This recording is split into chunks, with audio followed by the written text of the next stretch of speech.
أعوذ بالله من الشيطان الرجيم. بسم الله الرحمن الرحيم. إذا وقعت الواقعة ليس لوقعتها كاذبة خافضة رافعة إذا رجت الأرض رجا وبست الجبال بسا فكانت هباء منبثا وكنتم أزواجا ثلاثة فأصحاب الميمنة ما أصحاب الميمنة وأصحاب المشأمة ما أصحاب المشأمة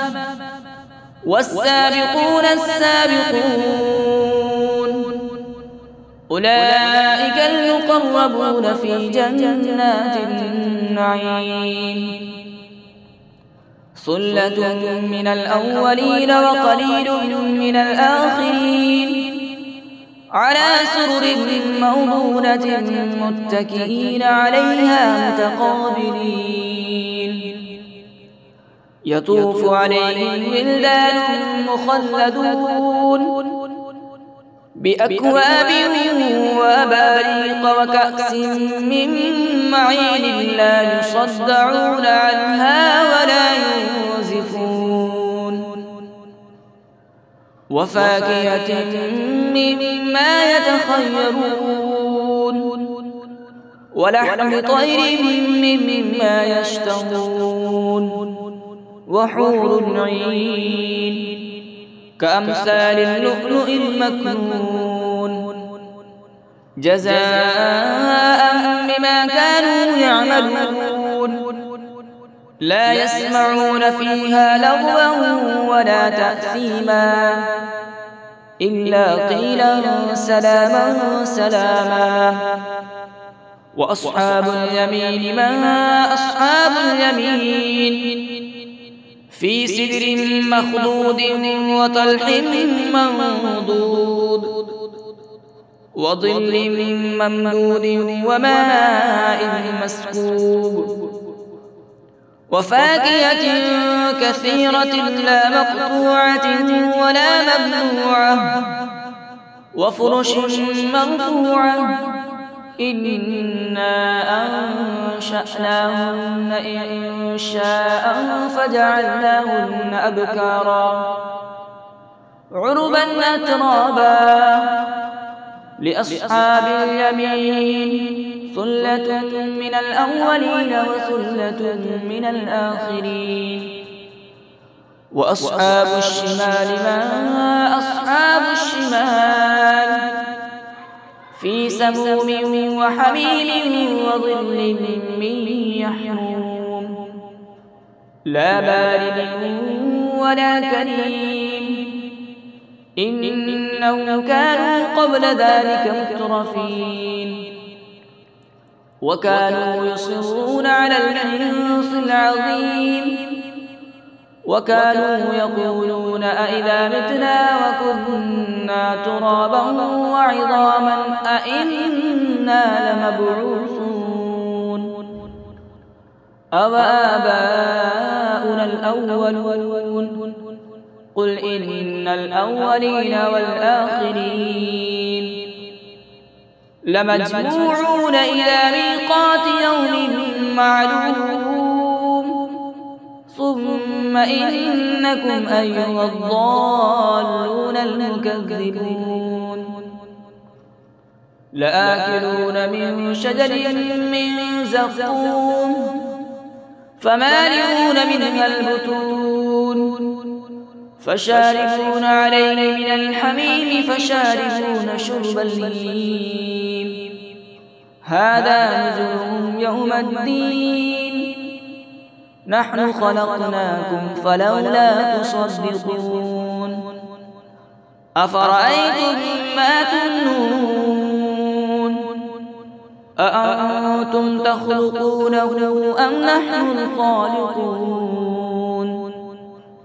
نحن قدرنا بينكم الموت وما نحن بمسبوقين على أن نبدل أمثالكم وننشئكم فيما لا تعلمون ولقد علمتم النشأة الأولى فلولا تذكرون أفرأيتم ما تحرثون أأنتم تزرعونه أم نحن الزارعون لو نشاء لجعلناه حطاما فظلتم تفكهون إنا لمغرمون بل نحن محرومون أفرأيتم الماء الذي تشربون أأنتم أنزلتموه من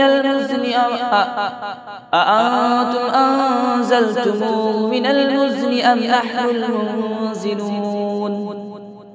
لو نشاء جعلناه أجاجا فلولا تشكرون أفرأيتم النار التي تورون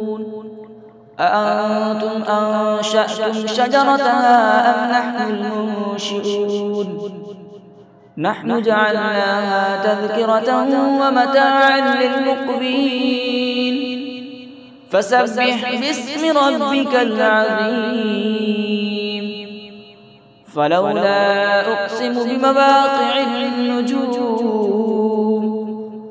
وإنه لقسم لو تعلمون عظيم إنه لقرآن كريم في كتاب مكنون لا يمسه إلا المطهرون تنزيل من رب العالمين أفبهذا الحديث أنتم مدهنون وتجعلون رزقكم أنكم تكذبون فلولا إذا بلغت الحلقوم وأنتم حين يومئذ تنظرون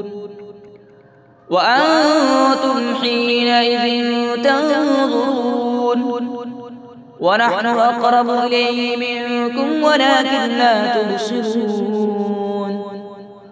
فلولا إن كنتم غير مدينين ترجعونها إن كنتم صادقين فأما إن كان من المقربين فروح وريحان وجنة نعيم وأما إن كان من أصحاب اليمين فسلام لك من أصحاب اليمين وأما إن كان من المكذبين الضالين فنزل من حميم وتسلية جحيم إن هذا لهو الحق اليقين فسبح باسم ربك العظيم صدق الله العظيم.